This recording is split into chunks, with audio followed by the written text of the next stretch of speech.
तो देखिए स्टूडेंट्स, आज जो अपन टॉपिक कर रहे हैं वो है प्रॉफिट और loss prior and post incorporation, यानी इनकॉर्पोरेशन से पहले यानी प्रायर और पोस्ट यानी बाद में।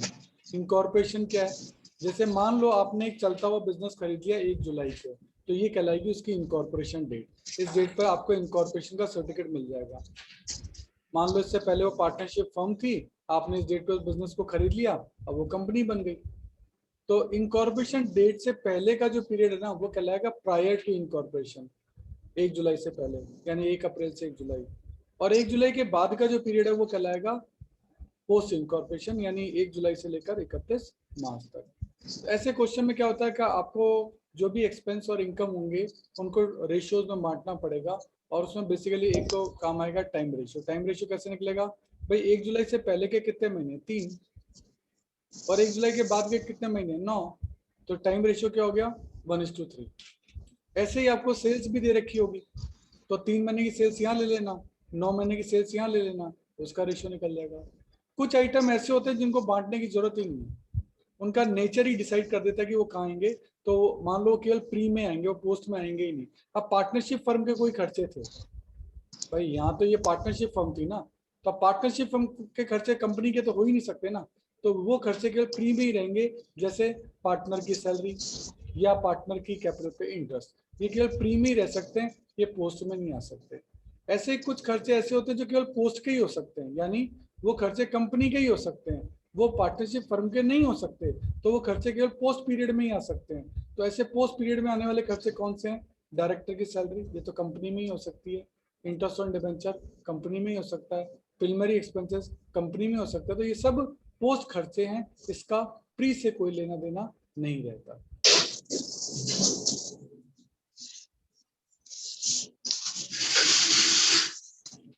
हाँ, तो जरा क्वेश्चन नंबर 7 निकालो एक बार। क्वेश्चन बाद में करा लें, पहले एग्जांपल कर लेगा। अरे क्वेश्चन किया हुआ मैंने पूरा। हाँ, एक बार क्वेश्चन नंबर 7 निकालो भाई।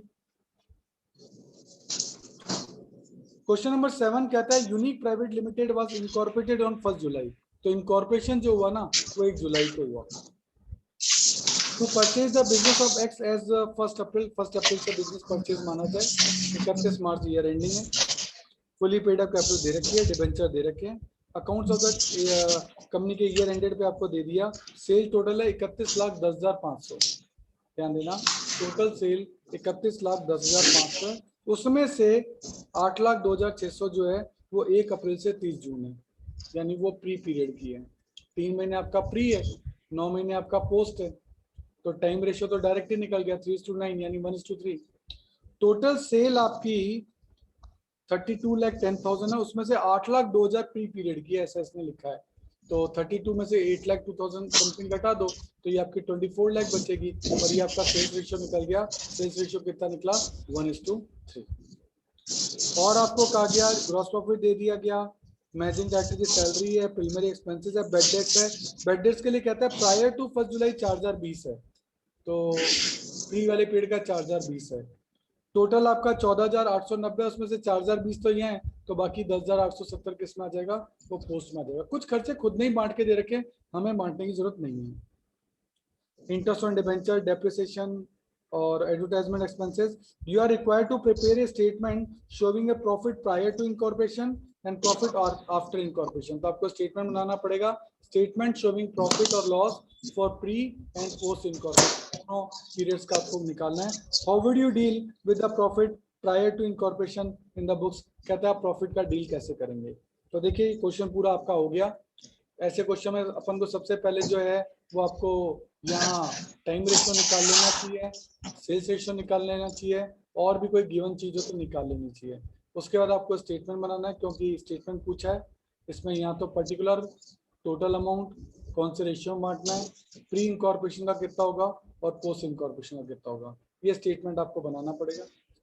क्वेश्चन में ग्रॉस प्रॉफिट आपको दे रखा है, मैंने आपको बताया कि इस वाले क्वेश्चन में ट्रेडिंग के आइटम कंसीडर नहीं करने, सीधा ग्रॉस प्रॉफिट से ही चालू करना है। तो ग्रॉस प्रॉफिट लो, ग्रॉस प्रॉफिट टोटल दे रखा है 4,12,800। फिर आपको दे रखा है, ये तो टोटल ए हो गया। अब खर्चे दिए हैं आपको, मैनेजिंग डायरेक्टर सैलरी 53,000, उसके बाद आपको प्रिलिमिनरी एक्सपेंसेस 5,000 रुपये, bad debts 14,890, interest on debenture 20,000, depreciation 25,200, advertisement expense 58,400 और इनका टोटल हो जाएगा बी। तो टोटल ए भी आ गया, ये टोटल ए है, ये टोटल बी है। जीपी में से आप सारे खर्चे यानी ए में से बी घटा दोगे तो आपका एनपी अपने आप आ जाएगा।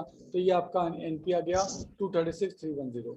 लेकिन ये टोटल है, ध्यान देना, ये प्री और पोस्ट नहीं है। प्री और पोस्ट के लिए अपन को आगे देखना पड़ेगा। अब हमें खर्चों को बांटना है, तो इसके लिए आपको अपना सिक्स्थ सेंस यूज करना पड़ेगा। जीपी कौन से रेशियो में बढ़ना चाहिए? सर जीपी बढ़ना चाहिए सेल्स के रेशियो में। सेल होगी तभी तो जीपी होगा, तो 1:3। मैनेजिंग डायरेक्टर, सर ये तो कंपनी में ही हो सकता है, तो ये केवल पोस्ट में जाएगा। प्रिलिमिनरी एक्सपेंसेस केवल कंपनी में ही हो सकते हैं, तो केवल पोस्ट में जाएगा। बेड डेट्स आपको एक्चुअल दे रखा था, आपको ध्यान होगा अपन ने यहाँ बेड डेट्स देखा था, ये रहा बेड डेट्स। तो बेड डेट्स हमने एक्चुअल पे ही लिख दिया, हमको कुछ भी करने की जरूरत नहीं है। इंटरेस्ट ऑन डिबेंचर कंपनी में ही हो सकता है, पोस्ट में होगा। डेप्रिसिएशन टाइम से बिलोंग करता है, वो टाइम रेशियो में होगा। एडवर्टाइजिंग भी टाइम से डिपेंड करता है, सॉरी एडवर्टाइजमेंट सेल पे डिपेंड करता है, तो ये सेल्स रेशियो में होगा। अब आप सभी खर्चों को बांट सकते हो। जीपी को 1:3 में बांट दो, ये केवल पोस्ट है, ये भी पोस्ट में ही आएगा, ये एक्चुअल में आएगा, ये पोस्ट में आएगा, ये 1:3 में बटेगा, ये 1:3 में बटेगा। और अच्छा, यहाँ दोनों ही रेशियो 1:3 है शायद, तो इससे कंफ्यूज मत होना, ये कोइंसिडेंट हो गया कि आपका टाइम रेशियो भी 1:3 है और सेल्स रेशियो भी 1:3 है। नॉर्मली क्वेश्चन में दोनों अलग अलग होते हैं। अब आपने इन सब खर्चों को बांट दिया, ये टोटल बी हो गया, ये टोटल आपका ए था, ए में से बी को घटा दो तो आपका एनपी आ जाएगा। तो ये वाला जो एनपी है वो आपका प्री वाला है, और प्री वाला का जो नेचर होता है कैप नेचर होता है, और उसका यूज आप वेरियस कैपिटल लॉसेस को राइट ऑफ करने को पड़ेंगे। और ये वाला जो प्रॉफिट है वो आपका रेवेन्यू नेचर है, और इसका यूज आप डिविडेंड के पेमेंट में इजीली कर सकते हो। तो वापस से रिपीट कर रहा हूँ, profit and prior and post का है, जिस डेट पे परचेज करोगे इनकॉर्पोरेशन डेट होगी, सर्टिफिकेट मिलेगा, उससे पहले का पीरियड प्री है, उसके बाद का पीरियड पोस्ट है। ट्रेडिंग के आइटम को देखना नहीं है, P&L के आइटम को या तो सेल्स रेशियो में या टाइम रेशियो में या क्लियरली प्री या क्लियरली पोस्ट में बांटना पड़ेगा। इस टाइप का आपका डायग्राम बनेगा। ग्रॉस प्रॉफिट ले लो, total amount, ratio, pre and post, ये सारे खर्चे आपको यहाँ लिखने पड़ेंगे। ए में से बी को लेस कर दोगे, प्रॉफिट अपने आप आ जाएगा। ये पूरी थीम इसके लिए रहेगी। अब प्रैक्टिस के लिए अपन देख रहे हैं question number 8, Rama private. Question में कहता है Rama private limited was incorporated as a private limited company on 1 October to take over the business of going concern from 1 April 2015। The purchase price of the business for such acquisition आपकी जो तय हुई थी, अच्छा उसमें कहा गया 80% of profit prior to incorporation as compensation, यानी प्रॉफिट का 80% उसको दिया जाएगा प्रायर वाले का। कंपनी अकाउंट्स 31 मार्च को बनाए जाते हैं, 31 मार्च है। And summarise trading and PL account आपको दे रखा है, मैंने कहा था ट्रेडिंग का तो यूज ही नहीं करना, ठीक है। आगे लिखा है कि ये जो इनकॉर्पोरेशन हुआ था, ये हुआ था, पहली लाइन में लिखा है 1 अक्टूबर को, ये इनकॉर्पोरेशन की डेट है। 1 अप्रैल से बिजनेस पीरियड आपका चालू हो रहा है, ये आपका पूरा पीरियड हो गया। तो उसमें ये पार्टनरशिप फर्म थी पहले, बाद में कंपनी बन गई, 6 महीने प्री का पीरियड हो गया, 6 महीने पोस्ट का पीरियड हो गया, इसलिए टाइम रेशियो 6:6 कर लो या 1:1 कर लो। फिर आपको नीचे कहता है further information available was that the sales made by the company after 1 October 1,16,000। कहता है इनकॉर्पोरेशन के बाद जो सेल है वो है 1,16,000। और ट्रेडिंग में आप देख सकते हैं टोटल सेल दे रखी है 2,60,000। 2,60,000 में से 1,16,000 पोस्ट की सेल है, तो प्री की सेल कितनी हो गई 144। तो रेशियो हो गया 144:116। या इसको 2 से डिवाइड कर दें तो 72 एंड 58, फिर डिवाइड कर दें तो 36:29। अब ये फर्दर डिवाइड नहीं हो सकता, तो ये आपका सिंपलेस्ट फॉर्म में हो गया, ये आपका हो गया सेल्स रेशियो। तो टाइम रेशियो भी हो गया और आपका सेल्स रेशियो भी कैलकुलेट कर लिया। अब इसका बनेगा statement showing profit and pre incorporation. यहाँ आपके आ जाएंगे amount, ratio, pre incorporation, post incorporation. सबसे पहले आप जीपी लेंगे P&L में 55,600, और जीपी जो है सेल्स पे डिपेंड करता है, तो ये सेल्स रेशियो में बटेगा। सेल्स रेशियो है 36:29। फिर आप लेंगे सभी इंडायरेक्ट एक्सपेंसेस P&L के, बारी बारी से लें। सैलरी एंड एस्टेब्लिशमेंट, ये टाइम से डिपेंड करता है, ये टाइम रेशियो में बटेगा 1:1। टाइम रेशियो आपने यहाँ निकाल लिया था, टाइम रेशियो 1:1 है, चेक कर लो। ऑफिस एक्सपेंस भी टाइम पे डिपेंड करते हैं। डायरेक्टर फी केवल कंपनी में हो सकती है, इसलिए सिर्फ पोस्ट में आएगी, चेक कर लो। आगे क्वेश्चन में नीचे आपको बेड डेट्स के लिए भी दिया है, पैराग्राफ की सेकंड लाइन है कि bad debts amounted to 1100 were of prior to. कहता है बेड डेट्स टोटल 2300 हैं और जो 1100 हैं वो पहले के हैं। तो 2300 में से 1100 पहले के, तो बाद के कितने बचे? 1200, तभी तो 2300 बैठेंगे। तो ये एक्चुअली है आपका। डिवेंचर इंटरेस्ट है वो आपका कंपनी में ही हो सकता है, तो ये पोस्ट में ही आएगा, चेक करो पोस्ट में ही आया है। कमीशन डिस्काउंट आप सेल्स पे देते हो तो सेल्स का रेशियो बटेगा। कैरेज आउटवर्ड से सेल्स के बेसिस पर है तो ये भी आपका सेल्स का रेशियो बटेगा। और डेप्रिसिएशन टाइम पे डिपेंड करता है तो टाइम का रेशियो बटेगा। इस तरीके से आप सारे खर्चों को डिस्ट्रीब्यूट कर लेंगे, जीपी को डिस्ट्रीब्यूट कर लेंगे। सब खर्चे डिस्ट्रीब्यूट हो गए आपके। अब सिंपली आपको क्या करना है, टोटल बी का टोटल लगाना है। यहाँ ए का टोटल था, यहाँ बी का टोटल है, ए में से बी को लेस कर दो, आपका नेट प्रॉफिट आ जाएगा। इसमें ये प्री वाला प्रॉफिट है और ये वाला आपका पोस्ट का प्रॉफिट है। देखो एग्जांपल नंबर 7 अपन देख रहे हैं। कहता है Sanju limited was incorporated on 1 अगस्त। 1 अगस्त को इसका इनकॉर्पोरेशन हुआ। ये पुराना क्वेश्चन में सॉल्व कर रखा है, इसलिए थोड़ा सा चेंज है। To acquire the business of Panju limited from 1 April. 1 अप्रैल से वो बिजनेस को टेक ओवर कर रहा है, ठीक है। Sales for the year was 18 lakh. Total जो सेल्स है वो ईयर की 18 लाख है। Sales per month for the first 6 month.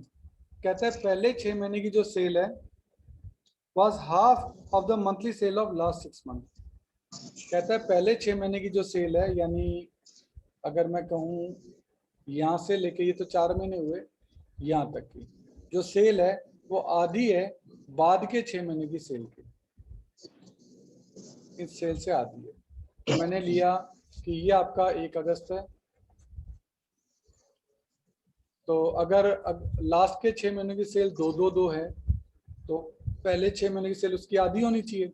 तो 1 1 1 1 1 1 हमारा इनकॉर्पोरेशन हुआ है यहाँ। तो हमारे पहले की पीरियड की सेल हो गई ये 4, ये जो 4 हैं, क्योंकि इनकॉर्पोरेशन तारीख को हुआ है तो ये 4 तो पहले का हो गया, ये बाद का हो गया, यहाँ से लेके यहाँ तक का। तो 4 और 14 डिवाइड कर दिए तो 2 and 7 आ गया। तो सेल्स रेशियो जो है वो आपका क्या आ गया, 2:7। तो इस तरह से वो टफ सेल्स रेशियो भी जो है वो बना सकते हैं। इस तरह से लैंग्वेज में वो आपको उलझा सकते हैं। देखिए क्वेश्चन में कहा गया कि बाद की जो 6 महीने की सेल है और पहले की जो 6 महीने की सेल है, तो ये कह रहा है कि जो पहले के 6 महीने की सेल है ना, बाद की सेल की आधी है। यानी अगर ये 2 होगी हर महीने की सेल, तो ये 1 होगी, हो गई ना आधी। अब इनकॉर्पोरेशन 1 मई को हुआ है, 1 अगस्त को सॉरी, तो उससे पहले के महीने हुए ये 4, तो इसका ले लिया ये 4, और बाद के महीने हुए ये 11 और 222, इसका हो गया 12 14। तो रेशियो क्या आ गया, 2:7। इस तरह से आप इसे सोच सकते हैं। देखिए अब हम देख रहे हैं आपकी बुक का एग्जाम्पल नंबर 11। इस क्वेश्चन की स्पेशलिटी ये है कि क्वेश्चन 15 मंथ्स का है। क्यों हुआ ऐसा? The partner of modern agency decided to convert their partnership into a limited company. यानी पहले वो फर्म थी, अब वो कंपनी बनना चाहती है। और कब से? 1 जनवरी से। The consideration was agreed 22 crore 34 lakh. The company got the certificate of incorporation 1 अप्रैल। देखो इनकॉर्पोरेशन का सर्टिफिकेट होता है ना, ये सबसे इंपॉर्टेंट डेट होती है। ये आपका 1 अप्रैल है, तो इससे पहले का जो पीरियड है वो आपका हो गया प्री, और इसके बाद का जो पीरियड है वो आपका हो गया पोस्ट। तो कुल मिलाकर 3 महीने बाद के हो गए।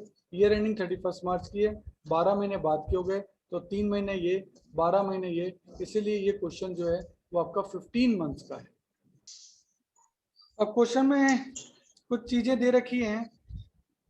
Meanwhile, the business was continued on the behalf of the company and the consideration was settled on that day with interest rate of 12% per annum. 12% के इंटरेस्ट पे भी सेटलमेंट हुआ इनका। The company prepared its first final accounts on 31st March. Year जो ending हो रहा है वो 31 मार्च को हो रहा है, ऐसा इन्होंने कहा है। और सेल्स और आपको खर्चे दे रखे हैं। The company discharged purchase consideration with interest for 3 months 12% per annum पर, ठीक है। On the same date company ने एक लोन ले लिया। आगे लिखा है the company was able to double the monthly sale from the monthly average sale from 1 April, कहते सेल डबल कर ली, यानी पहले 3 महीने यदि सेल 1 रुपया थी तो बाद के 12 महीने सेल डबल होगी, हो गई ना डबल। पहले 3 महीने यदि सेल 1 रुपया थी तो बाद के 12 महीने सेल 2 रुपये, डबल है सेल। तो इसको 3 का वेट मिला तो 3 इंटू 1 3, और ये 12 इंटू 2 24, तो रेशियो क्या आ गया 1:8, तो सेल्स रेशियो आ गया 1:8 का। तो यहाँ रेशियो अलग तरीके से निकाला गया। But the monthly staff salary were triple from the date, staff salary के लिए ट्रिपल हो गया, यानी अगर पहले 3 महीने 1 रुपए की सैलरी है तो अगले 3 महीने सैलरी जो है 12 महीने जो सैलरी है वो 3 गुना होगी, एक की जगह कितनी हो जाएगी 3, ट्रिपल हो जाएगी। तो रेशियो निकल गया 3 इंटू 1 3, 12 इंटू 3 36, तो रेशियो आ गया 1:12 का। तो सेल्स का रेशियो आया 1:8 का, और सैलरी का जो रेशियो आया वो आया 1:12 का। और क्या कहा, the company had occupied additional space from 1 जुलाई, 1 जुलाई का मतलब हो गया वो इस पीरियड की बात कर रहा है, इस पीरियड की, यानी पोस्ट, यानी जो एडिशनल स्पेस लिया है उसका किराया पोस्ट वाले पीरियड में ही है, प्री वाले का उससे कोई लेना देना नहीं है, क्योंकि वो किराए पे 1 जुलाई को लिए 60,000 रुपये पर मंथ के। तो इसका मतलब आप देखिए, आपको टोटल रेंट का खर्चा, सबसे आखिरी आइटम रेंट ही दे रखा है, चेक करो, रेंट आपको दे रखा है 14,40,000, उसमें से एक एडिशनल स्पेस 60,000 रुपए का आपने लिया था, और ये कंपनी ने लिया था 1 जुलाई को, ये पोस्ट वाले पीरियड का ही है, 60,000 इंटू 9, 5,40,000 रुपए।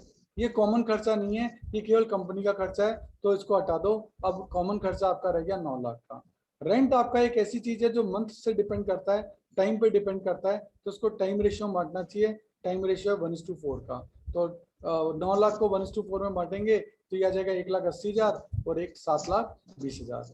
और हम जानते हैं ये 5,40,000 पोस्ट पीरियड का है, तो ये पोस्ट पीरियड में ही आके जुड़ना चाहिए, और पोस्ट का खर्चा हो जाएगा बढ़कर 12,60,000। तो प्री का हो गया 1,80,000 और पोस्ट का हो गया 12,60,000। तो अब आप ओवरऑल देखेंगे, जैसे इलस्ट्रेशन नंबर 8 में सारे ये आइटम आपको दे रखे हैं, आपको स्टेटमेंट आपको बनाना है। पहले सेल में से कॉस्ट लेस करके जीपी निकाल लिया, और देन वही खर्चे हैं वेरियस रेशियो में बांटने हैं, और प्री और पोस्ट का प्रॉफिट आपको नेट प्रॉफिट अलग से निकालना है। इलस्ट्रेशन नंबर 9 में देखेंगे तो उसमें भी आपको यही चीजें मिलेंगी। इसने पहले परचेज की एंट्री की है कि हाँ भाई sundry assets account debit to sundry liability to vendor, और बैलेंसिंग फिगर में जो है वो आपका गुडविल निकाल लिया। फिर निकेश को पेमेंट कर दिया, फिर हमने ट्रेडिंग अकाउंट बनाकर जो है ग्रॉस प्रॉफिट निकाला, वो ग्रॉस प्रॉफिट जो है वो अपन यहाँ लिया है। अब आप कहोगे सर इस बार स्टेटमेंट क्यों नहीं बनाया, तो इस बार इसने memorandum profit and loss account कहा था, तो इस कंडीशन में फिर आपको अकाउंट की शेप में इसको बनाना पड़ेगा। यहाँ 2 कॉलम अलग अलग देने पड़ेंगे, एक प्री का एक पोस्ट का, ये क्रेडिट साइड में हो गया, डेबिट में भी प्री एंड पोस्ट का। तो इस बार इस तरीके से है, क्योंकि क्वेश्चन में अकाउंट पूछा होगा, तो जब अकाउंट पूछा तो फिर आपको अकाउंट की शेप में करना पड़ेगा, अगर स्टेटमेंट पूछा तो स्टेटमेंट की शेप में करना पड़ेगा, और देन ये सारे खर्चे इससे बांटने पड़ेंगे, और देन आपका बैलेंस शीट में जो है वो नेट प्रॉफिट अपने आप निकल जाएगा। इस टाइप के क्वेश्चन बन सकते हैं।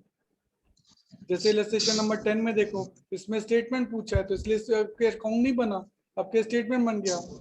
टाइम रेशियो आप कैलकुलेट कर लोगे, सेल्स रेशियो आप कैलकुलेट कर लोगे, ये सारे खर्चों का टोटल किया, ये जीपी लिखा, जीपी में से सारे खर्चे लेस कर दिए, तो ये आपका एनपी अपने आप आ गया।